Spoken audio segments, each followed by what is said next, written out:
In this lecture, we are going to do the project in ArchiCAD 24. So for that, what we are going to do is, first of all, we will go to new, and after that, after clicking on that one, let's close. If you are getting this message, just simply close that one.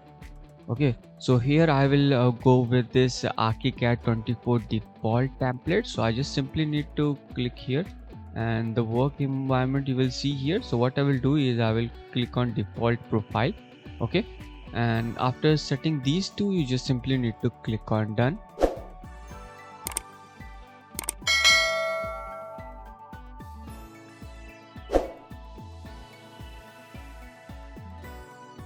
So as you can see here that it is taking some time, but don't worry about that.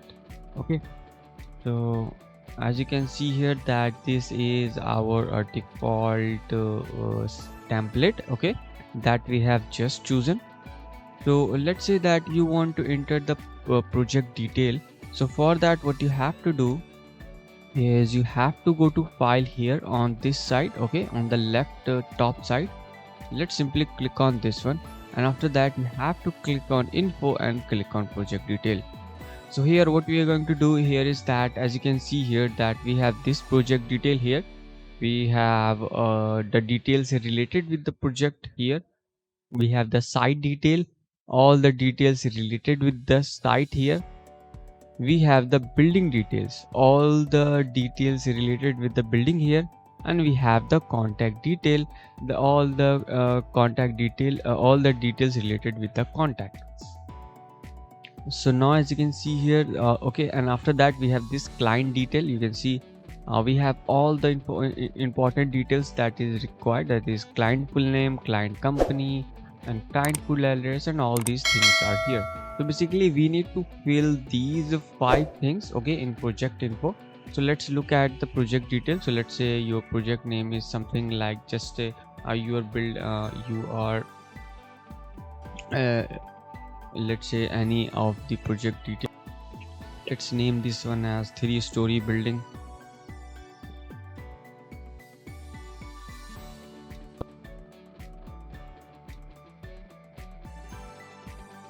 Okay, so this is 3-story building. Just simply click on yes. So this is 3-story building, and also you can see you can enter the project description if you have the project ID, and all these details you can fill here. Okay, and all these details you need to fill here. But the thing is that if something is same here, let's say that your contact details, if you look at the contact detail, let's say you have these contact detail is same, and in some cases you have this site detail is same. Okay, so what you can do here is that you can just simply click on this button, that is click on this one, export. So basically what you can do here, if you click on this one, you can export it to the Excel file. Okay, so as you can see here that .xml is the Excel file command. So you can export it to the Excel file, and if you have saved something, let's say you have saved these details for here. Let me go to file, and let me go to info and click on project detail. So after saving that, what you can do is you can import the same detail by just clicking on this button, and after that you can locate the same file where you have exported this one. Okay, where you have saved all this detail earlier. So in this way you can save you a lot of time. So if you want to enter this project detail, you can enter that one, but right now I will not go ahead and add this detail. So let's simply click on OK. So in this way you have to add the project detail.